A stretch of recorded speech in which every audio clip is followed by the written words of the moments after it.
As-tu remarqué quelque chose de particulier? Plus tu fais confiance à Dieu, plus tu t'engages avec Dieu, et plus ta vie est compliquée, et plus ta vie est difficile. Et plus c'est difficile, tu as l'impression que tu es de plus en plus combattu. J'ai la solution, pose-toi, je t'explique.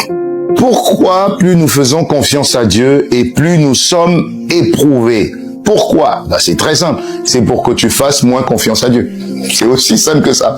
En réalité, ce que le diable veut te communiquer, c'est qu'il veut te dissuader. Il veut te faire comprendre qu'en réalité, plus tu t'engages avec Dieu, plus tu lui fais confiance et ça marche pas.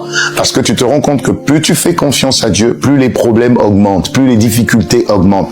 Mais la solution, il faut vraiment la trouver dans la méditation de la parole. Tu vois ce que je veux dire? La méditation de la parole. Comment méditer la parole et tout ça. La Bible dit une chose importante dans Hébreux 10 du verset 35 au verset 36. La Bible dit, n'abandonnez pas votre assurance ou encore votre confiance en Dieu, car vous avez besoin de persévérance pour que, après avoir accompli la volonté de Dieu, vous obteniez ce qui vous est promis. Ça veut dire que quand on fait confiance à Dieu, le diable ne veut absolument pas que vous et moi, nous puissions faire confiance à Dieu. Donc, il va augmenter l'intensité du combat, l'intensité du défi.